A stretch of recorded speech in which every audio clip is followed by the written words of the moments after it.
Buenos días. Voy a hacer una presentación sobre temas de topografía y geodesia en el contexto del año 2022. Voy a hacer un recorrido por diferentes tecnologías a las que hemos tenido acceso, entre las cuales puedo mencionar el teodolito, la estación total, los equipos GNSS, el nivel diferencial, la fotogrametría y la tecnología LIDAR. En algún momento yo tuve contacto con este equipo, el Build T16, que en su momento fue considerado una maravilla tecnológica en forma tal que no estoy seguro que en la actualidad exista un teodolito con mejores características que ese. La distancia la medíamos con cinta de acero ínbar o alternativamente la podíamos leer en la Stadia. A partir de ángulos horizontales, verticales, distancia inclinada, altura de instrumento y la lectura en la Stadia, podíamos realizar un proceso de cálculo que permitía obtener las coordenadas X y Z. Frecuentemente utilizábamos la calculadora programable FX850 que permitía escribir programas en BASIC, o la hoja de cálculo Lotus 123 que fue un predecesor del Excel actual. Y luego vino la estación total, en el cual se obtuvieron una gran cantidad de ventajas, entre las cuales, a mi juicio, las dos más relevantes es el hecho de que se reemplazó el uso de la cinta por el distanciómetro electrónico y se reemplazó el tener que grabar datos o escribir datos en una libreta de campo por su grabación en una memoria electrónica. Ese es unos datos, un archivo descargado en su expresión básica de una estación total, el cual es necesario trasladarlo a la oficina para incorporarlo a una computadora y generar el gráfico. Colateralmente surgieron los colectores, los cuales en general existe una tendencia al poco uso, lo cual tiene un impacto determinante en la competitividad del trabajo topográfico, y ese es un problema que no solo es a nivel nacional, sino que va más allá de nuestra frontera. Y uno de los objetivos de esta presentación es mencionar algunas ventajas prácticas que yo he observado en el uso de estos dispositivos. Ahí tiene diferentes configuraciones. Uno de ellos es una tableta que se conecta a una estación total a través de un cable o un dispositivo Bluetooth. Estos equipos vienen equipados con un software. Algunos de ellos son el Leica Captive, Felgenius, Trimble Access, Carson, Survey Pro, SurStar. Y a continuación me voy a referir a algunas de las ventajas. Esto que pueden observar ahí es lo que estaría mirando el topógrafo. Como pueden notar, el gráfico se realiza en tiempo real en el campo, lo cual reduce errores de omisión, errores de procedimiento y simplifica el trabajo de gabinete, porque el gráfico topográfico se realiza en un 99% en el campo. Una segunda ventaja, imaginémonos un despacho de ingeniería que tiene equipos de estaciones totales de diferentes marcas. El topógrafo tendría que aprender a usar los diferentes sistemas operativos de cada uno de los equipos. Mientras tanto, con un colector equipado con un software suficientemente versátil, él se puede conectar a los equipos de diferentes marcas, y en este caso el topógrafo solamente requiere aprender a usar el software que está instalado en el colector. Adicionalmente, la información se descarga en un formato estándar, lo cual simplifica los procedimientos de gabinete. Una segunda ventaja es las facilidades para poder documentar la información. Por ejemplo, en un colector, en un punto, digamos, el 1506, yo puedo grabar una nota escrita, una nota de audio o tomar una fotografía. Y yo he podido notar que es más rápido grabar una nota de audio que escribir, lo cual aumenta la velocidad de levantamiento. Otra ventaja es poder recopilar la información estructurada para su incorporación posterior en un sistema de información geográfico. Por ejemplo, en un poste de energía en el cual tengo un código, yo puedo grabar el diámetro, la altura, el tipo de material, el estado en que se encuentra, si tiene transformador, si tiene una lámpara, el número de serie, pero igual de manera lo puedo hacer con un pozo de visita. Puedo determinar su profundidad, el diámetro, el tipo de sección, la cantidad de tubos que se le conectan, etc. Otra ventaja es que con un colector yo puedo combinar diferentes tecnologías. Por ejemplo, yo voy realizando un levantamiento en el cual tengo conectado el colector a una estación total. En determinado momento desconecto el colector y lo conecto a un equipo RTK. Y más adelante lo conecto a un escáner. Y en general hay una gran cantidad de rutinas que facilitan el trabajo topográfico, como por ejemplo realizar las curvas de nivel directamente en el campo, realizar una desmembración o definir una secuencia. Ahí podemos ver una sección transversal en la cual yo le especifico al colector que el levantamiento se va a realizar en zigzags, el topógrafo realiza la medición en zigzag y automáticamente el software construye el gráfico. Ahora me voy a referir a algunos aspectos relacionados con el cálculo topográfico tradicional. Normalmente lo que hacemos es sumar los ángulos, determinar el error angular, distribuirlo entre cada uno de los puntos, calcular los azimutes y en combinación con las distancias determinar el error de cierre lineal, la precisión, el cual se distribuye para obtener las coordenadas finales ajustadas. Ese es el método topográfico tradicional, el cual tiene dos limitaciones. La primera es que si lo comparamos con un método, digamos, de los que se usa más sofisticado, en el cual es posible combinar mediciones de estación total, vectores GNSS, nivel diferencial, someterlo a un proceso de análisis matemático de mayor complejidad y obtener coordenadas X y Z de una precisión y exactitud muy superior a la que podría obtener con una compensación simple del cálculo de una poligonal. Y el segundo aspecto es que es un método que está diseñado para funcionar sobre una superficie plana, cuando sabemos que la Tierra no es plana. Y uno de los objetivos de esta presentación es tomar en cuenta o mencionar o abordar cómo tomar en cuenta la curvatura de la Tierra en los cálculos topográficos. Una poderosa herramienta que tenemos los ingenieros es el método de mínimos cuadrados para el ajuste de redes geodésicas, al cual le aplicamos un test estadístico, en este caso el test del chi cuadrado, que nos permite asegurar resultados de alta confiabilidad, exactitud y precisión. Básicamente el método es que a partir de mediciones realizadas se construye la función matemática en la cual la diferencia entre las mediciones crudas y las mediciones ajustadas, es decir, los valores residuales elevados al cuadrado, sean de la menor magnitud posible. Para el desarrollo de estos cálculos existen software especializados como el StarNet, Lake Infinity, Trimble Business Center, Salsa, gestor de mediciones, el TOP. Yo desarrollé para esta presentación un ejemplo de aplicación que lo resolví con una calculadora de bolsillo por el método del cálculo diferencial.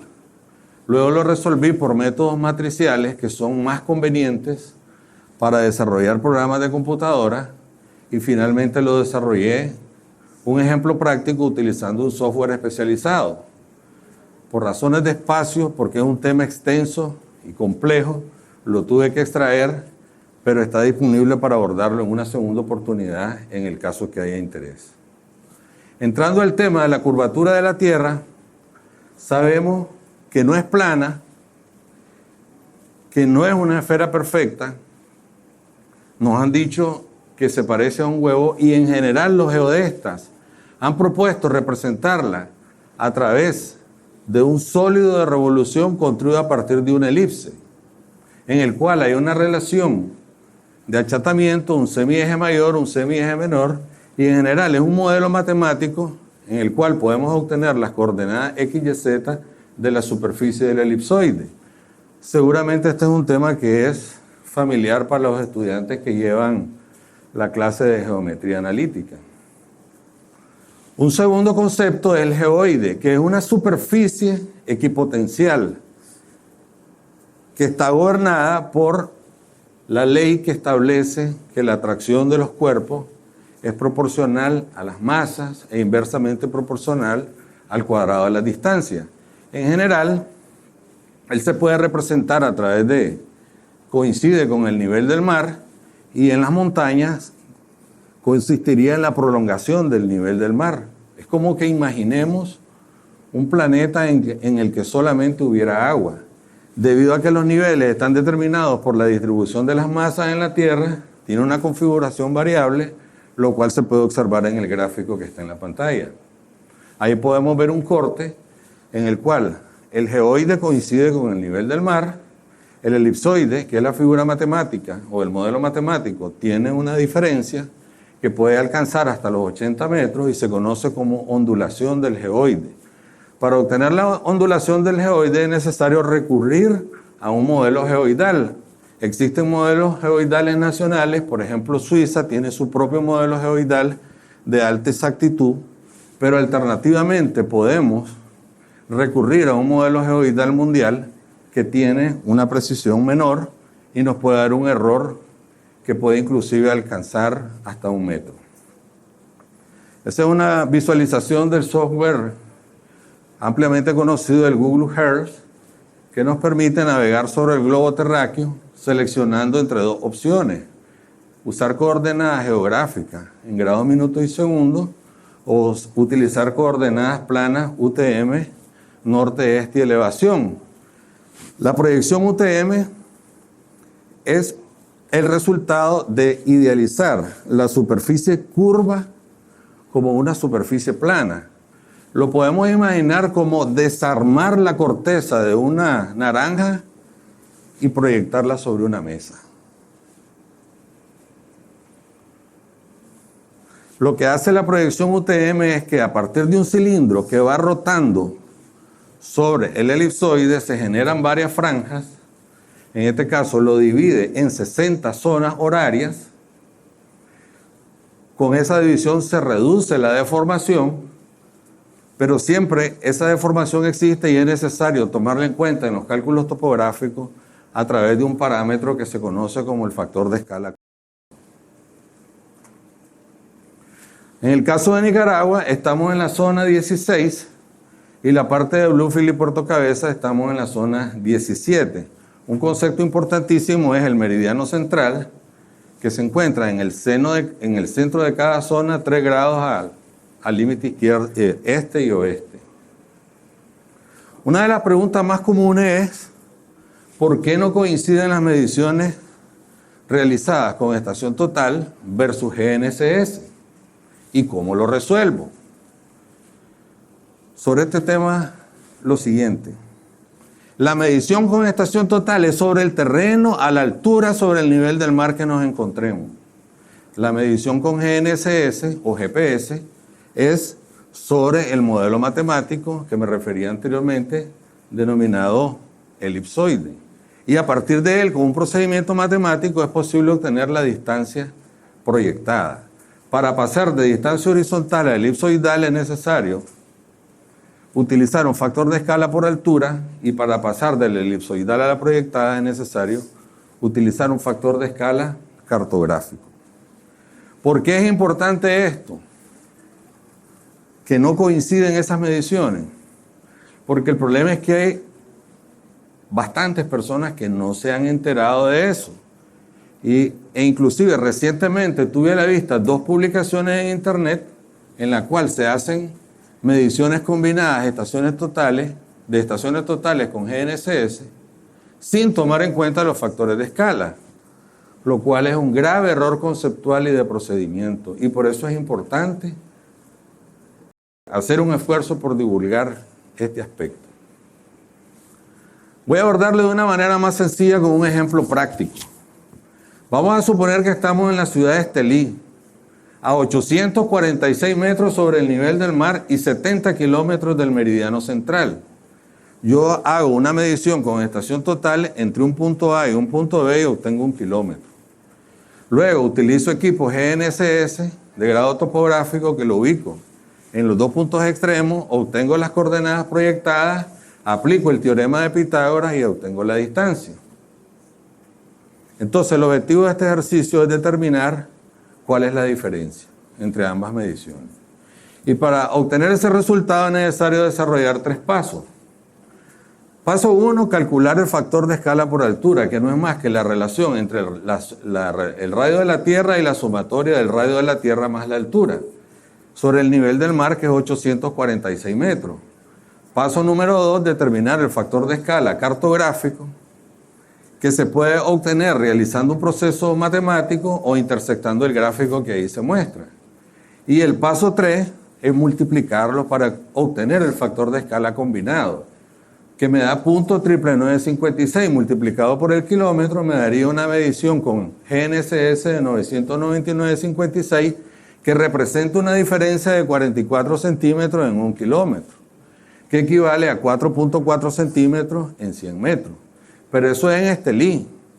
Si eso lo hacemos en Bolivia, a 4.000 metros sobre el nivel del mar, obviamente esa diferencia se va a amplificar. Ahora viene la pregunta, ¿cómo lo resuelvo en términos prácticos? Existen varias estrategias, voy a referirme a 2.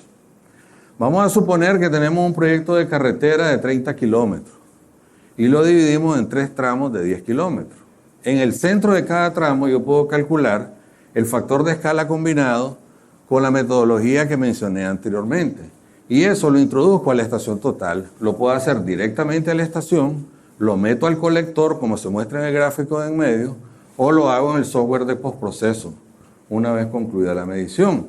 Y el resultado es que las mediciones, en ese caso, los cálculos se van a realizar sobre una superficie proyectada en la cual hay compatibilidad entre las mediciones con estación total y GNSS.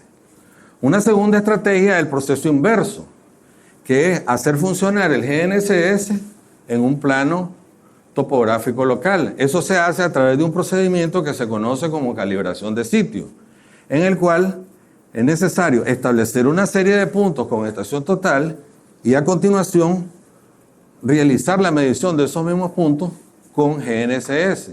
Calcular unos parámetros de transformación por un método, puede ser el método de Elmer o el método de similaridad, en el cual se obtienen parámetros de transformación, en este caso traslaciones, rotaciones y factor de escala. Eso se aplica y eso permite que las mediciones con GNSS se acoplen a las mediciones con estación total. Una pregunta que es frecuente es si las mediciones con GNSS las podemos utilizar en un proyecto de ingeniería. Es un tema que yo le he debatido o conversado con varios especialistas y tengo las siguientes anotaciones sobre eso. Si yo utilizo un GNSS en su forma absoluta, voy a obtener la elevación sobre el modelo matemático, en este caso el elipsoide. Y los topógrafos lo que necesitamos es la elevación sobre el nivel medio del mar, que es la elevación ortométrica. Para obtener esa elevación es necesario aplicar o obtener la ondulación del geoide, que se obtiene de un modelo geoidal que mencioné anteriormente, que puede llegar a fallar hasta 1 metro. Por lo tanto, en estas circunstancias yo lo descarto para utilizarlo en un proyecto de ingeniería civil. Ahora veamos la otra modalidad, que es el método diferencial. Yo tengo un punto al cual le denomino base, en el cual coloco un receptor GNSS. Tengo un segundo punto en el cual coloco un receptor al que le llamo rover. Aplico el método diferencial, en el cual lo que me interesa no es obtener la coordenada, sino obtener el vector delta X, delta Y, delta Z. Siendo que la coordenada en la base es exacta y que el vector obtenido es exacto, la coordenada del rover también va a ser exacta. Y por lo tanto, en estas circunstancias sí puedo utilizar con toda confianza las mediciones realizadas con GNSS en un proyecto de ingeniería civil, siempre y cuando utilice los factores de escala combinados. Ahora quiero referirme a un tema relacionado con el nivel diferencial, el cual tiene una parte conceptual que es compleja, a mí me costó entenderla, y una parte práctica que es bien sencilla. Si yo tengo un punto A y un punto C, ambos sobre el nivel del mar, por lo tanto la diferencia de nivel entre ellos es 0, y yo hago una corrida de niveles pasando por un punto B, podemos notar en el gráfico que las diferencias de nivel que nos da el nivel diferencial son diferencias entre superficies equipotenciales, que no son paralelas, porque dependen de la distribución de la masa en la Tierra. El resultado es que la sumatoria de las diferencias de nivel en el tramo de la izquierda no me va a dar igual a las diferencias de nivel en el tramo derecho. Y eso significa que el funcionamiento del nivel depende del trayecto. Y en términos prácticos eso lo puedo aclarar en un ejemplo sencillo. Vamos a suponer que yo tengo un punto en el 7 Sur, un BM, y voy a hacer una corrida de niveles a la subasta. Me voy por la carretera norte. Luego hago la misma corrida de nivel, pero me voy por la pista suburbana. Por mucho cuidado que tenga, voy a obtener un resultado diferente. Una pequeña diferencia asociado a que me estoy desplazando por trayectos diferentes en los cuales la superficie equipotencial no es paralela. Y el funcionamiento del nivel depende del trayecto. Esto viene a romper el paradigma del ingeniero civil que hemos sido formados en el entendimiento que si yo salgo de un punto, voy y regreso, voy a obtener la misma elevación con un nivel diferencial. Eso es correcto si voy y regreso por el mismo trayecto, pero si lo hago en circuito, en una trayectoria apreciablemente diferente, el resultado que voy a obtener no es exactamente igual. Naturalmente que en trayectos extensos, en cortos, eso no va a ser notable. Va a tener un resultado significativo en longitudes extensas. Ahora voy a abordar el tema de las mediciones con GNSS. Originalmente le llamábamos GPS porque utilizábamos únicamente la constelación de los Estados Unidos. En la actualidad tenemos a la disposición GLONASS de Rusia, Galileo de la Unión Europea, Beidou de China, esas 4 de alcance mundial, IRNS de la India, QZSS del Japón de alcance regional. El modo de medición con GNSS, voy a mencionar los dos más importantes. El método absoluto. Yo tengo un satélite en el cual tengo la coordenada geocéntrica X, Y, Z de ese punto. Él emite una onda electromagnética que viaja a la velocidad de la luz y es captada en tierra por un receptor. Ambos, el satélite y el receptor, están equipados con relojes de alta precisión, aunque el satélite es un reloj de mucha mayor precisión que el del receptor que está en tierra. Sabiendo que la velocidad de la luz es constante y midiendo el tiempo, es posible obtener la pseudodistancia. Con 4 pseudodistancias podemos aplicar un procedimiento que se llama trilateración en combinación con mínimos cuadrados que nos permite obtener la coordenada del punto. Ese es el procedimiento que se usa cuando utilizamos un celular para obtener una coordenada. Si utilizamos equipos de grados topográficos, los diferentes fabricantes generan información en su formato. Luego se tiene que transformar a archivos RAINEX, que es el lenguaje universal que entienden todos los software de postproceso. Y eso tengo dos opciones: lo proceso en un software de mi elección o lo envío a una agencia gubernamental como la agencia del gobierno de Canadá, en el cual yo envío mis archivos RAINEX y en 2 minutos tengo de regreso una memoria de cálculo con la coordenada del punto que estoy midiendo. La segunda alternativa es la medición diferencial. Como expliqué anteriormente, tengo un receptor en la base, un receptor en el rover. La clave de este método es que ambos equipos tienen que tomar a satélites coincidentes y esas mediciones se someten a un proceso de análisis de alta complejidad que como resultado genera la coordenada, el vector, que aplicado a la base genera la coordenada del rover. Cuando la separación entre la base y el rover es suficientemente corta, 50 kilómetros para equipos multifrecuencia y 15 kilómetros para equipos monofrecuencia, las condiciones son similares y eso genera que, digamos, los errores de órbita, los errores de reloj y los errores que se asocian al desplazamiento de la onda electromagnética en la atmósfera son de condiciones tan similares que se pueden reducir o cancelar. Y esa es la razón por qué este método es exacto. En mediciones de 1 hora podemos obtener precisiones de 1 centímetro en horizontal y 15 milímetros en vertical. Y las mediciones más exactas las podemos obtener en las estaciones permanentes, como la que está en INETER, que pasa todo el tiempo midiendo. Es un método diferencial estático, pero este tiene dos variantes, que son el RTK y el PPK para equipos en movimiento, donde el rover ve en movimiento. En el caso del RTK, la característica es que la base y el rover tienen que tener un medio de comunicación que puede ser internet o puede ser un radio UHF. La base le transmite al rover y eso permite obtener coordenadas en tiempo real con precisiones que pueden andar en el orden de los 5 centímetros. Y el método PPK, la diferencia es que no requiere que haya comunicación entre la base y el rover, sino que una vez concluida la medición se descargan los datos, se someten a un software de postproceso y obtenemos las coordenadas. Es el método preferido en el uso de drones. Ahí podemos ver que los GNSS modernos ya vienen equipados con un dispositivo que se conoce como unidad de medición inercial que permite obtener coordenadas de la punta de un bastón inclinado, lo cual da una gran versatilidad para medir esquinas de edificios, puntos debajo de los árboles, puntos inaccesibles.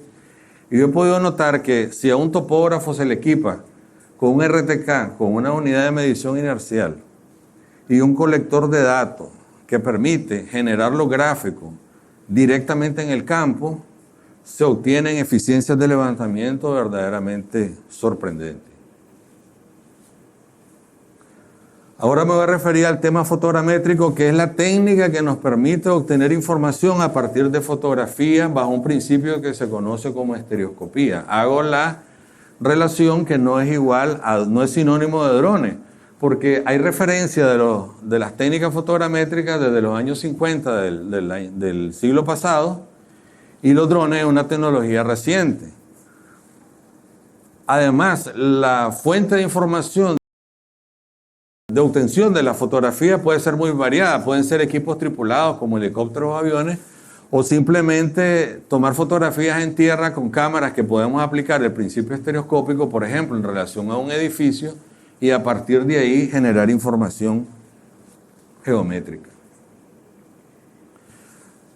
Sobre el tema de los drones, que le ha dado un gran impulso a la fotogrametría digital, aunque sabemos que existen algunas restricciones que varían de país a país en cuanto a su uso, también sabemos que el ejercicio de la carrera profesional no está limitado a un lugar geográfico específico. Entonces, partiendo de esa versatilidad que tenemos para movernos a ejercer la carrera en diferentes posiciones, yo he considerado incluir este tema, dado que es un tema de actualidad que está enfocado hacia el desarrollo y la modernidad. El principio estereoscópico es la posibilidad de poder observar un mismo punto desde dos puntos de observación diferentes. En ese caso podemos notar equipos que toman fotografías que están traslapadas, y en el sitio donde hay traslape, que es la parte donde está sombreado, es donde podemos tener una visión tridimensional y generar información fotogramétrica. Uno de los elementos importantes en la fotogrametría digital es conocer la ubicación de las coordenadas de donde se tomó la fotografía. Y en este sentido tenemos tres posibilidades. Uno es equipar el equipo con un GPS navegador que nos da coordenadas que pueden fallar hasta 5 metros. Lo cual no significa que la fotogrametría va a fallar 5 metros, porque al final va a estar determinada por los puntos de control en el terreno. La segunda alternativa es con un método de RTK, en el cual hay una base en tierra, el equipo lleva un rover y hay un medio de comunicación, en este caso un radio UHF. Y el tercer método, que es en general el preferido, que una base en tierra, el rover en el equipo, no hay comunicación entre ellos. Una vez que concluye el levantamiento, se descarga la información, se procesa y se obtienen las coordenadas del trayecto por donde se desplazó el equipo. El flujo de trabajo es el siguiente. Definimos una poligonal donde se va a realizar la medición. Hay que establecer puntos como los que están mostrados en la pantalla en color rojo, que sean identificables desde el aire. hay que configurar una serie de... Esos puntos hay que tomarle coordenadas X, Y, Z con estación total o nivel diferencial. Luego hay que configurar algunos parámetros como la altura de vuelo, que sabemos que a mayor altura vamos a tener menor resolución, pero vamos a obtener menor riesgo de colapso con algún obstáculo. El traslape longitudinal, traslape transversal de la fotografía, la velocidad de desplazamiento. Y una vez que estamos listos, apretamos un botón, el equipo se traslada al punto de inicio y comienza a desplazarse en forma de zigzag a tomar la fotografía.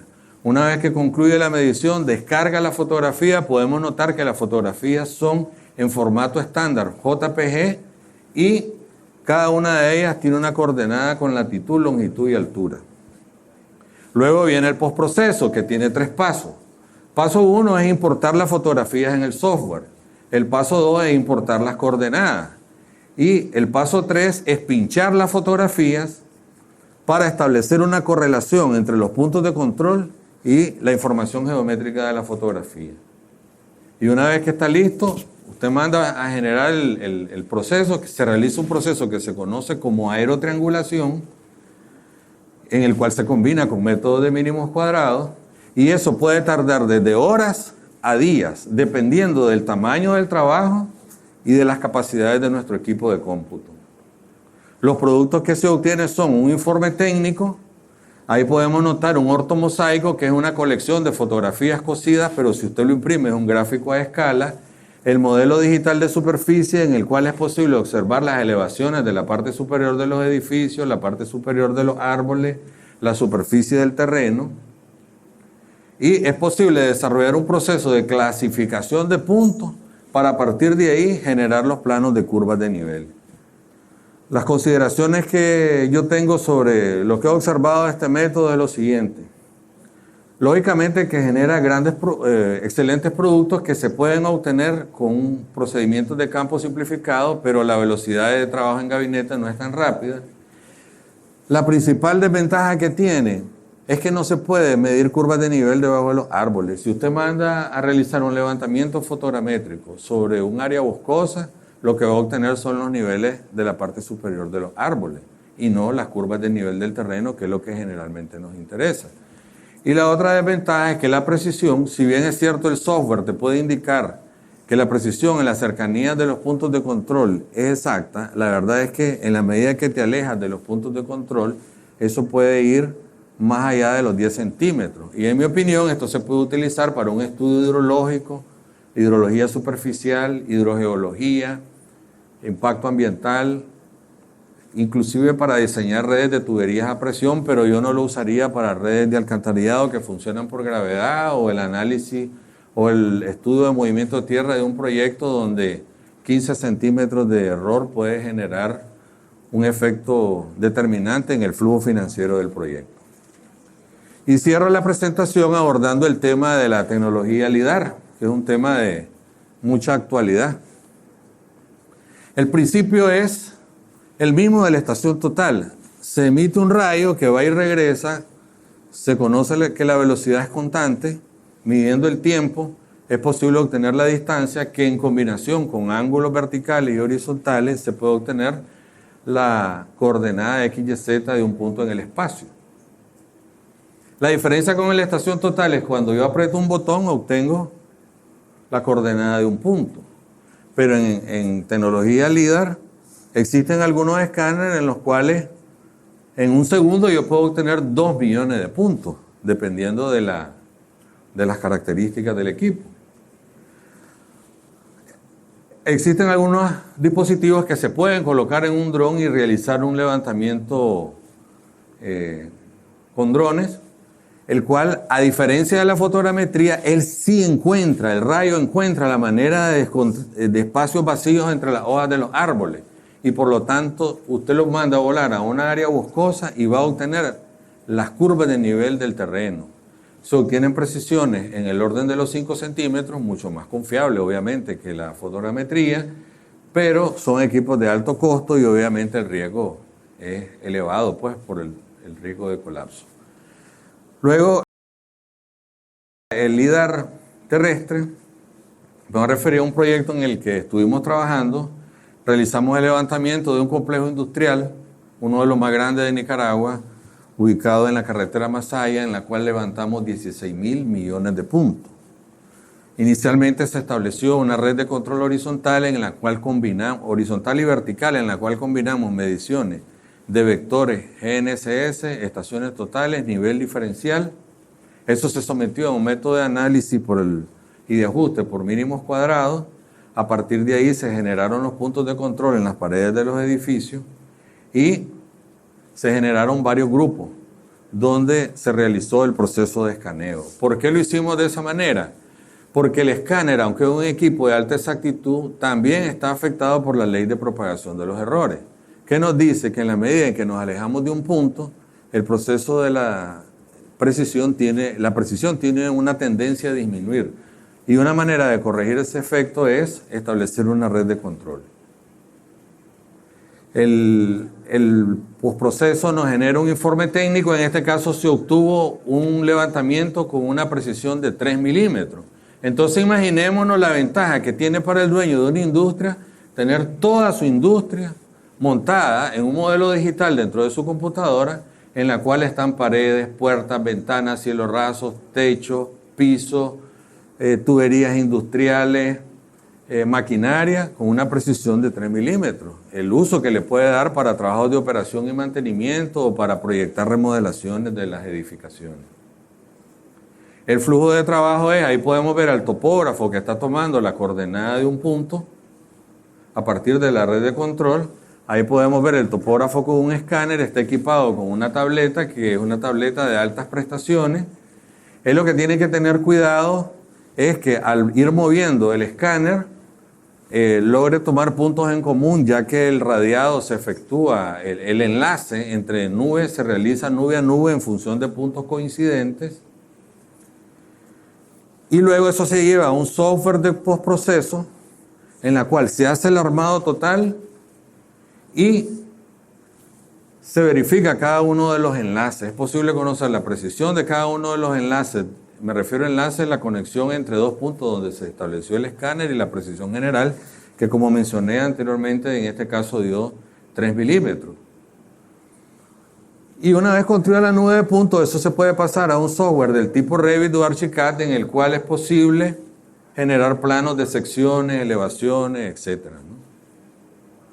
Ahí podemos ver el levantamiento con nubes de puntos que se realizó en la Plaza San Dionisio, ubicada en la pista suburbana. El equipo genera fotografías 360 que es disponible para utilizarse en recorridos virtuales. Y está equipado con una cámara térmica que permite obtener la temperatura de todo lo que tenemos en el contorno. Entonces, mi reflexión de cierre es que estamos en la industria del conocimiento, en la cual el tener una buena guitarra no necesariamente te hace ser un buen músico. En este caso, aparte de tener buenos equipos topográficos, es necesario tener un entendimiento de las diferentes variables que intervienen en el proceso para, en función de eso, determinar las mejores estrategias que nos permitan lograr nuestros objetivos. Y en ese sentido yo quiero aprovechar la oportunidad para sugerirle a las autoridades de la universidad que consideren en un futuro incluir dentro del curso de Ingeniería Civil un módulo de ajuste de redes geodésicas por el método de mínimos cuadrados, ya que es un tema de actualidad y sería una poderosa herramienta a favor de los futuros profesionales de la ingeniería civil. Gracias.